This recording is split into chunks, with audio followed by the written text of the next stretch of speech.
আজ আমরা দর্শন করব অপূর্ব সুন্দর একটি মঠ।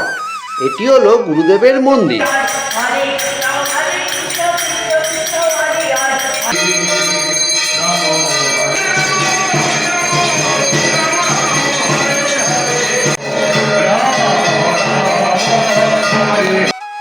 সকল ভক্তরা ঠাকুরের আশীর্বাদ গ্রহণ করছেন। এখানে নন্দী মহারাজ বসে আছেন বাবার অপেক্ষায়। মন্দিরে বিরাজ করছেন মা অন্নপূর্ণা। মন্দিরের দ্বিতল থেকে মঠের চারপাশটা দেখতে অপূর্ব সুন্দর লাগে। দুপুরে সকল ভক্তরা একসাথে বসে ঠাকুরের ভোগ প্রসাদ গ্রহণ করছেন। এই মঠের সমস্ত তথ্য থাকলো এই ভিডিওতে। নমস্কার বন্ধুরা, আমি আজ এসেছি মহামিলন মঠে।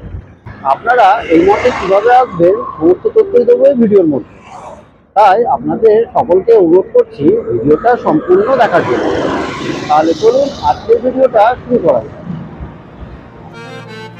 আপনারা লোকাল ট্রেন অথবা মেট্রো করে এসে নামবেন দক্ষিণেশ্বর অথবা বরানগর স্টেশনে। দক্ষিণেশ্বর থেকে বাস অটো দুটোই পাবেন এই মঠে আসার জন্য। আপনারা মঠে প্রবেশের পূর্বে দেখতে পাবেন মঠের বাইরের দেওয়ালে লেখা আছে ভগবানের এই বাণীগুলি। ফুটপাতের পাশে রেলিংয়ের ধারে দেওয়া আছে মহামিলন মঠের সাইনবোর্ডটি। এখান থেকে 1 মিনিটেরও কম সময়ে আমরা পৌঁছে যাব মহামিলন মঠে। ওই দিকটা হচ্ছে ডানলপ মোড়। বরাহনগর স্টেশন থেকে 5 মিনিট হেঁটে আমি ডানলপ মোড়ে এসেছিলাম। ডানলপ মোড় থেকে এই মঠে আমার আসতে হাঁটা পথে সময় লেগেছিল 3 মিনিট। এদিকটা হলো দক্ষিণেশ্বরের দিক। যারা দক্ষিণেশ্বর থেকে আসবেন তারা অটো বা বাসে করে এই মঠে খুব সহজেই চলে আসতে পারবেন। এই প্রধান গেটের ভেতর দিয়েই আমাদের মঠের ভেতর প্রবেশ করতে হবে। এই মঠটি মেন রোডের ওপর অবস্থিত। এই মঠে প্রবেশ করে আপনারা 3টি মন্দির দেখতে পাবেন। সামনে এখন যে মন্দিরটি দেখছেন এটি হলো রাধাকৃষ্ণের মন্দির এবং এই মঠের ঠিক মধ্যভাগে রয়েছে গুরুদেবের এই মন্দিরটি। মঠের এপাশের এই রাস্তাটি ধরে সোজা এগিয়ে গেলে আপনারা দেখতে পাবেন মা অন্নপূর্ণা মন্দির। প্রথমে আমরা দর্শন করব গুরুদেবের এই মন্দিরটি। মন্দিরটির দ্বিতলে ওঠার জন্য দুপাশ থেকে 2টি সিঁড়ি রয়েছে। দ্বিতলে মন্দিরে উঠে আপনারা দেখতে পাবেন মন্দিরের দুপাশে 2টি বড় খোলা বারান্দা রয়েছে। আমরা এখন মন্দিরের গর্ভগৃহে প্রবেশ করছি। ছোট ছোট ছাত্ররা এখানে তাদের গুরুমশাইয়ের তত্ত্বাবধানে পড়াশোনা করছিলেন। আপনারা দেখেই বুঝতে পারছেন মন্দিরের গর্ভগৃহটি বেশ বড় এবং ভীষণ সুন্দর।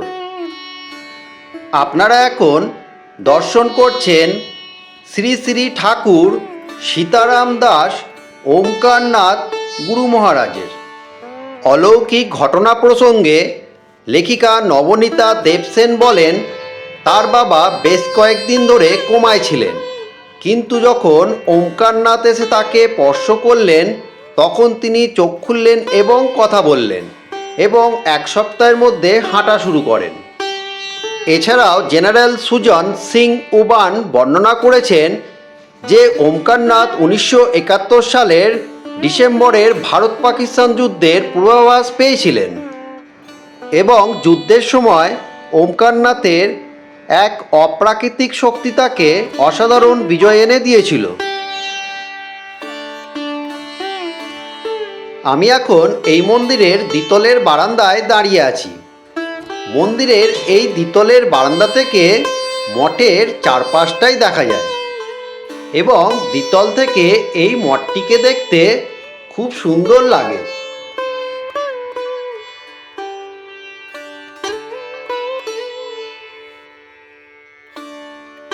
এখন সিঁড়ি দিয়ে নিচে নেমে মন্দিরের নিচের গর্ভগৃহটি দর্শন করব।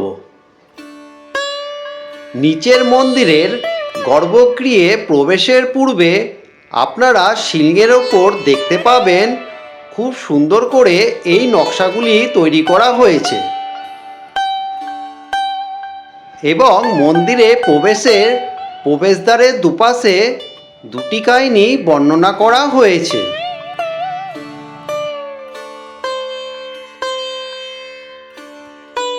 ইনি হলেন গুরুদেবের সহধর্মিণী মা কমলা দেবী।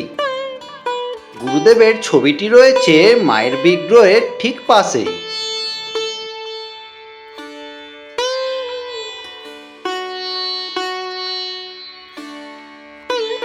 আপনারা গেটের ভেতর দিয়ে মঠের ভেতর প্রবেশ করেই দেখতে পাবেন গেটের এক পাশে রয়েছে মঠের একটি অফিস ঘর। আপনারা প্রথমেই এসে এই অফিস ঘর থেকে ভোগের কুপনটি সংগ্রহ করে নেবেন। অফিস ঘরের সামনেই দেখতে পাবেন জলের এই কলগুলি। আপনারা চেষ্টা করবেন দুপুর 12টার মধ্যে এসে এই অফিস ঘর থেকে ভোগের কুপনটি সংগ্রহ করার। আমি এই অফিস ঘর থেকে ভোগ প্রসাদের কুপনটি সংগ্রহ করে নিয়েছি। মঠের অফিস ঘরের ঠিক সামনেই দেখতে পাবেন এই ঘরটি। আপনারা যখন এই মঠে আসবেন এই জায়গা থেকে অবশ্যই একবার ঘুরে যাবেন।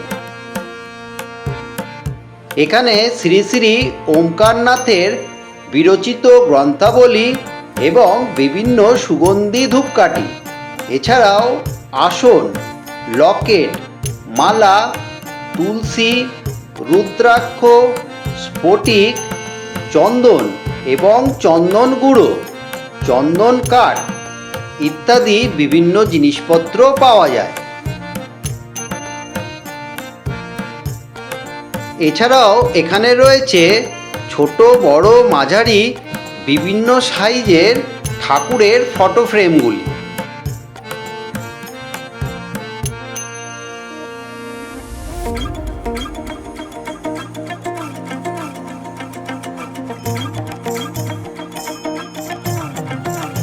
আমি এখন চলে এসেছি মা অন্নপূর্ণা মন্দিরের সামনে। মা অন্নপূর্ণা মন্দিরের ঠিক সামনেই রয়েছে খুব সুন্দর এই বাগানটি। মায়ের মন্দিরে প্রবেশ করে প্রথমেই আপনারা দেখতে পাবেন নন্দী মহারাজ বসে আছেন বাবার অপেক্ষায়। মন্দিরে প্রবেশ করার পর প্রথমেই আপনারা দেখতে পাবেন প্রভু শ্রী রামভক্ত হনুমানজির এই বিগ্রহটি। জয় শ্রীরাম। এবং হনুমানজির ঠিক পাশেই রয়েছে এই বড় একটি শিব জ্যোতির্লিঙ্গ।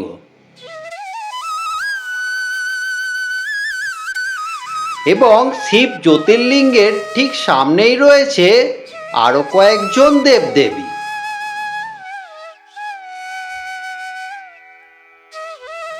জয় বাবা ভোলেনাথ।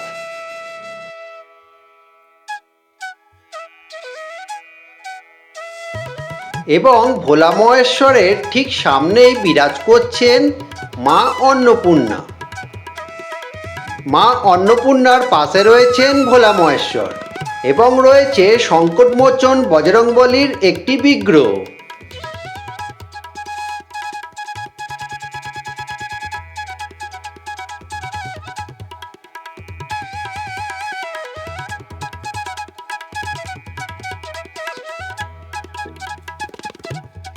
মঠের অফিস ঘরের সোজাসুজি রয়েছে এই যজ্ঞস্থলটি। মন্দিরে যখন কোনো পুজো অনুষ্ঠান হয় তখন এই জায়গায় যজ্ঞ করা হয়। মা অন্নপূর্ণা মন্দির থেকে বেরিয়ে এটি হলো যজ্ঞস্থল, তার পাশে হলো গুরুদেবের এই মন্দিরটি। এবং আমরা এখন এগিয়ে যাচ্ছি রাধাকৃষ্ণ মন্দির তথা শ্যামরায় মন্দিরের দিকে। ঘণ্টার ঠিক সামনেই রয়েছে বিশাল বড় কলসাকৃতির এই তুলসী মঞ্চটি। অপূর্ব সুন্দর লাগছিল এই তুলসী মঞ্চটিকে দেখতে। রাধাকৃষ্ণ মন্দিরের ঠিক সামনেই দেখতে পাবেন শ্রী শ্রী ওঙ্কারনাথ দেব বৈদিক বিদ্যাপীঠটি। এই মন্দিরে ওঠার জন্য দুপাশ থেকে দুটি সিঁড়ি রয়েছে। মন্দিরের দেওয়ালে দেখুন শঙ্খ এবং চক্রটিকে কি সুন্দর করে আঁকা হয়েছে। এই মন্দিরটি খুব বড় এবং খুব সুন্দর এই মন্দিরের ভেতরটি।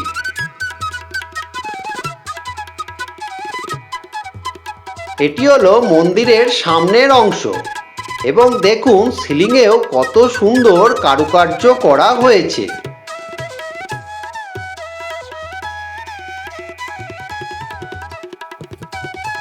এই রাধাকৃষ্ণ মন্দিরে সকাল থেকেই ঠাকুরের নামগান করে চলেছেন ভক্তরা।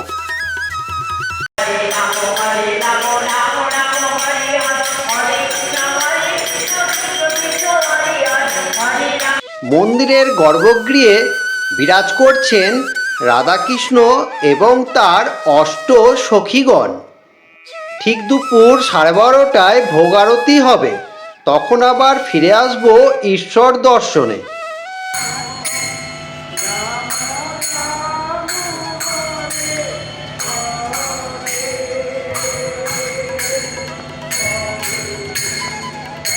মন্দিরের একপাশে এলে আপনারা দেখতে পাবেন সিংহাসনে রয়েছেন কয়েকজন গুরু মহারাজ।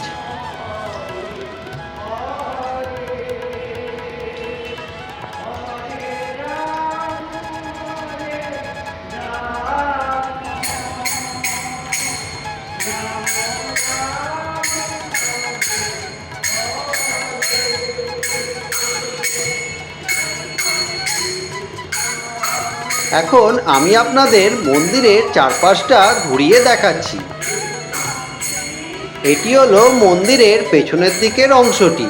এখানেও বেশ বড় প্রশস্ত খোলা জায়গা রয়েছে।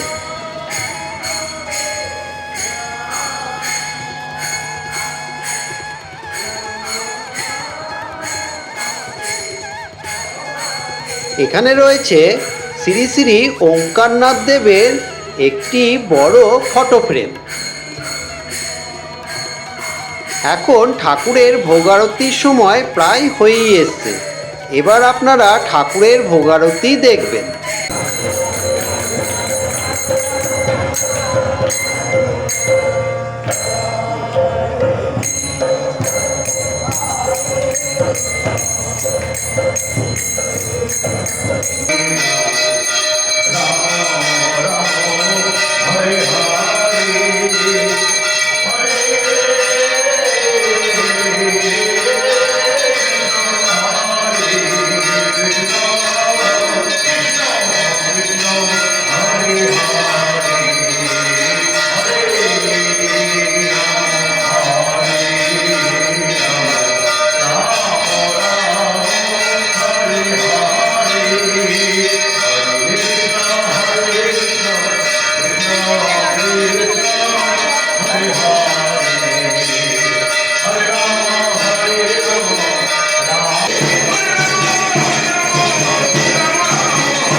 সকল ভক্তরা এখন ঠাকুরের আরতির শিক্ষা নিচ্ছেন।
রাধাকৃষ্ণ মন্দিরের ঠিক পাশেই রয়েছে পানীয় জলের এই কলগুলি।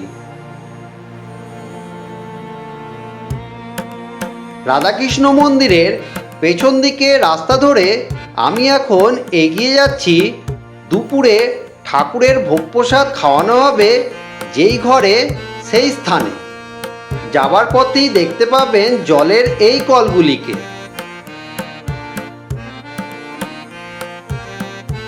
রাধাকৃষ্ণ মন্দিরের পেছন দিকের এই ঘরটিতে সকল ভক্তকে একসঙ্গে বসিয়ে ঠাকুরের ভোগ প্রসাদ দেওয়া হয়। আমি ঠাকুরের ভোগ প্রসাদ গ্রহণ করার জন্য বসে পড়েছি।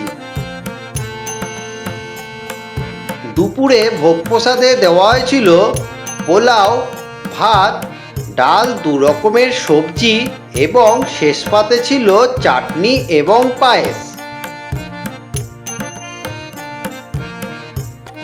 দুপুরে আমরা সকলেই একসাথে খুব আনন্দ করে ঠাকুরের ভোগ প্রসাদ গ্রহণ করলাম। এই প্রসঙ্গে আপনাদের বলে রাখি, আপনারা মা অন্নপূর্ণা মন্দিরের সামনে এলে দেখতে পাবেন এই প্যাথোলজি ক্লিনিকটি। এই মঠে রয়েছে Omkarnath mission super speciality hospital.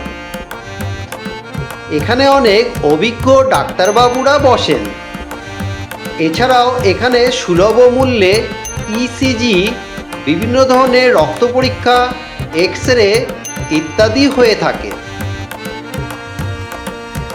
প্রতি রবিবার এবং ন্যাশনাল হলিডেতে এই ক্লিনিকটি বন্ধ থাকে। এই সকল দিনগুলি ব্যতীত এই ওমকারনাথ সেবা কেন্দ্রটি প্রতিদিন সকাল 9টা থেকে বিকেল 5টা পর্যন্ত খোলা থাকে। এই ওমকারনাথ সেবা কেন্দ্রটির বাইরের দেওয়ালে এবং ভেতরেও লেখা আছে কবে কোন সময়ে কোন ডাক্তারবাবু এখানে বসেন।